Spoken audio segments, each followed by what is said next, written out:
Hey guys, my name's Colton, and today I'm here to talk to you guys about something that I like to call hot ice, and boy, let me tell you, is it cool. So, as you all can tell, it's getting a bit warmer outside, and I don't know about you guys, but in the summer, I like to cool myself down with a nice glass of like Kool-Aid or iced tea. And as you also probably know, the best Kool-Aid is the sweetest Kool-Aid, am I right? Yeah. But if you're anything like me, you've run into a problem at one point or another. And that problem is that once you make your Kool-Aid, there's sugar left in the bottom, and it just goes to waste, and then your parents get mad, and your Kool-Aid's not as sweet as it could be. And when that happens, the solution's what you'd call saturated. It means that the water can't hold any more molecules of Kool-Aid. And that's what we've got here. Now, earlier we talked to you about what makes a scientist a scientist. And we came up with the idea that for a scientist to be good, they have to ask questions. So I did that. I asked questions and I did a little bit of research, and I found out that you can take a solution that's saturated and make it super saturated. And it turns out that that's not even that hard. All we have to do is add a little bit of heat, and I'm going to do that with some hot water.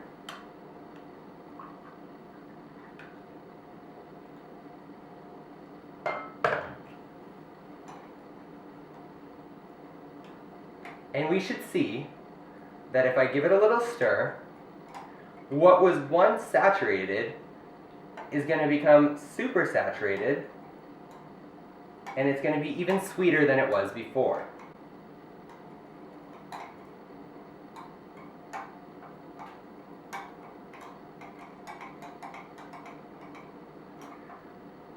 Now, the next question that I'd have to ask is, if this can be super saturated, why isn't super saturated juice the normal? Because it would be delicious and like extra sweet all the time.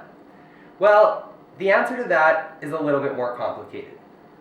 And to show you guys why we don't just have super saturated juice, I went ahead and made a solution of super saturated sodium acetate.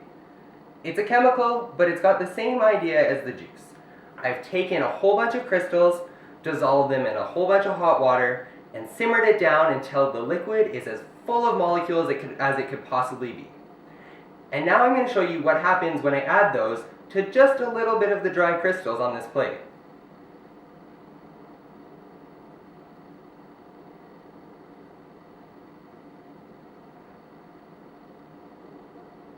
As you guys can see, the crystals that are in the liquid latch on to the crystals that are on the plate and just want to hop out of the solution. And what we end up with is hot ice. Because it's hard like ice, but it's warm. And that would be why we don't have supersaturated juice. Because when it's supersaturated, it's super unstable. And you wouldn't want your juice turning into a rock, now would you? Now, this experiment was super cool, and it taught us how to make some really sweet juice. But something to remember is that I'm a trained scientist, and I was wearing my lab coat and my goggles, so I was safe during this. And some of the chemicals I worked with, like sodium acetate, aren't necessarily the nicest.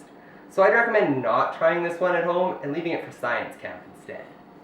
Hope to see you guys this summer.